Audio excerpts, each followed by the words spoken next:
Hi, this is Dr. Kathleen Hallinan, and we are continuing our weight loss vlog.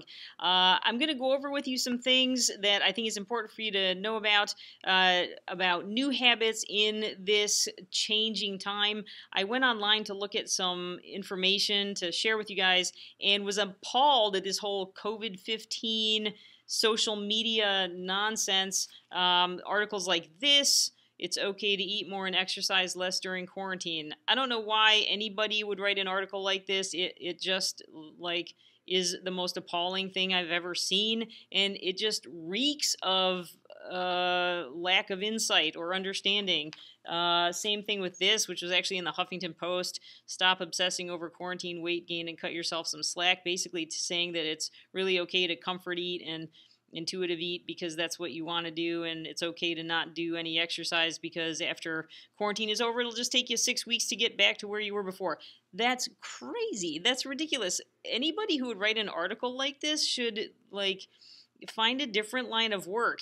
This is irresponsible. So I'm telling you, I have seen these things. Please, please, please ignore them. They're rubbish. So let's go over some important things and show you all the more reason why you should be not looking at this as more of a stressor, but really going at it with the idea that this is such a wonderful opportunity to develop new habits in a new environment. Because think about it, what forces you to develop a new habit?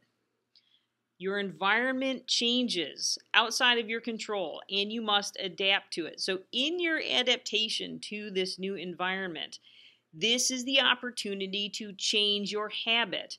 And so I want to go through with you again basic habits, and a lot of things I have covered in older videos, but let's go through why it's most important for you to do this right now and ignore these other things.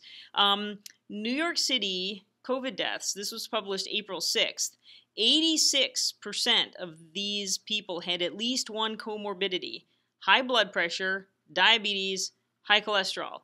These all have a common cause. Usually these are related to diet, exercise, weight gain. These are all reversible. So let's think about that.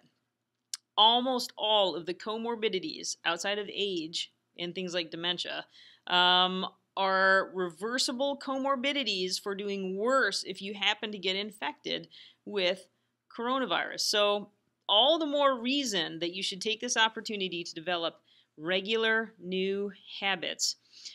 So again, I kind of put these in a very consolidated form here, but go back to the other videos that I have done and look at the ones specifically that address each one of these. One is exercise 15 minutes a day. I can't even tell you how many people I have talked to through telemedicine or even regular visits, and everyone is saying the same thing. Well, now that I can't get out of the house, I can't exercise and I'm not as active. Whoa, wait a minute, that is not right. You should be able to still exercise at home, or you can get out of your house and walk or jog or bike. So the outside is still available to you. And inside, it was raining today. It was terrible weather. It was pouring, and I really didn't want to go run in that. So I pulled out one of my old P90X videos and did that. And you didn't need any equipment. It didn't need even any hand weights for the one that I did. And you can get a really good exercise in your house. And I have to give a plug for the Beachbody website. The streaming service is $99 for the whole year, and it's it includes all their dietary information too for all of them. So I strongly recommend that you go look at the Beachbody site because it is excellent. It has tons of workout videos. A lot of them are short, like 30 minutes, that you can just get in either at the beginning or the end of your day. And so look at the Beachbody site. The streaming service is well worth it. So exercise 15 minutes. Change your beverages so it's water, milk, tea, coffee. And I mean plain tea and coffee, not foo-foo tea and coffee. So keep it to without all the sugar and foam in it.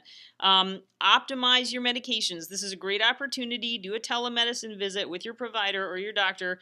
And I have done other videos on these to about tweaking your medicines, all your diabetes medicines, blood pressure medicines, depression medicines.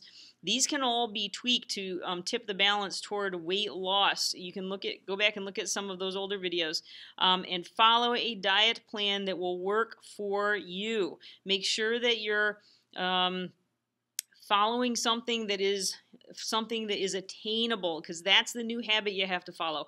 Think about things that if you want to have something for that comfort eating period of your day, that you make something that kind of is like eating nothing, like sugar-free Jell-O. And you can even put a tiny little bit of Cool Whip on it, but a tiny bit. But sugar-free Jell-O, that's like eating nothing. So make some of that at the beginning of the week. Put it in your fridge. That's your go-to thing. Or if you need something that's kind of crunchy and like spicy, you can slice up some cucumbers and dip it in salsa. That's crunchy and it's no calories in essence, really. So try to look at some of these things that you can substitute in for snacks. Have high protein, low calorie meals. Count it out. Look at what it is. Try to keep your meals to in the 300 to 400 calorie range, and then make your basic changes in your behaviors. And this last part I'm going to show you is the most recent information that came out, and it was published JAMA April 22nd. JAMA is Journal of the American Medical Association. So in 5,700 hospitalized patients with COVID, again, these were the 3 top comorbidities: high blood pressure or hypertension, 56%, obesity, 41%, and diabetes, 33%. Only 6%, sorry, Wonder Woman's in the way, of these patients, only 6% of the hospitalized patients had no comorbidities. So if you can reverse some of these as you have them with diet and exercise, you will fall into a much lower risk group if you should be exposed to COVID, because this is going to be with us for a while, and we want to reverse the risk factors for doing worse if you get exposed. So I'm going to, again, encourage you, stay away from any social media that seems toxic. Stay away from these memes that are, in articles that are giving you bad advice. Don't succumb.